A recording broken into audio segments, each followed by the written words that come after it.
আসসালামু আলাইকুম। গণপ্রজাতন্ত্রী বাংলাদেশ সরকার আনসার গ্রাম প্রতিরক্ষা বাহিনীর যারা আনসার ব্যাটালিয়ন পদে আবেদন করছেন তাদের কিন্তু পরীক্ষার ডেট ইতিমধ্যে শুরু হয়ে গেছে।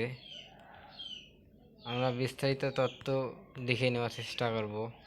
নিম্ন যে দুইটি জেলার মাঠ প্রথম শুরু হবে, এক নম্বর হবে হচ্ছে ময়মনসিংহ বিভাগের জামালপুর ও শেরপুর, ময়মনসিংহ ও নেত্রকোনা জেলা।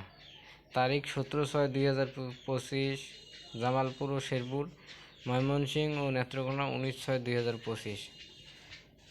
এক নম্বর হলো জামালপুর শেরপুর মঙ্গলবার এবং ময়মনসিংহ নেত্রকোনা বৃহস্পতিবার। নির্বাচন স্থানে answer BDB academy, Shafipur, Gazipur. প্রার্থীর পরীক্ষায় অংশগ্রহণের যে সকল কাগজপত্র আনতে হবে: অনলাইনে হতে প্রিন্টকৃত আবেদনপত্র, প্রবেশপত্র, কলম, পেন্সিল, স্কেল, কিবোর্ড, পত্রিকায় প্রকাশিত নিয়োগ বিজ্ঞপ্তি উল্লেখিত নিম্নলিখিত কাগজপত্র: প্রথম শ্রেণী গ্র্যাজুয়েটের শিক্ষাগত যোগ্যতা, 6 কপি পাসপোর্ট সাইজের রঙিন ছবি এবং মেম্বার ও ওয়ার্ড কাউন্সিল থেকে নাগরিকতা সনদ। প্রথম শ্রেণীর গ্র্যাজুয়েটের এনআইডি কার্ড সত্যায়িত থাকতে হবে। চেয়ারম্যানের সার্টিফিকেট।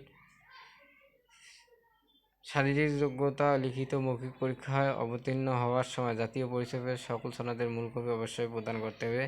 কোটায় আবেদনকারী প্রার্থীদের ক্ষেত্রে উল্লেখিত কাগজপত্র নিয়োগ বিজ্ঞপ্তিতে উল্লেখিত স্ব কোটার সাপেক্ষে কাগজপত্রের সঙ্গে আনতে হবে। এই ছিল 26 ব্যাচের আনসার ব্যাটালিয়নের আলোচনা। ধন্যবাদ।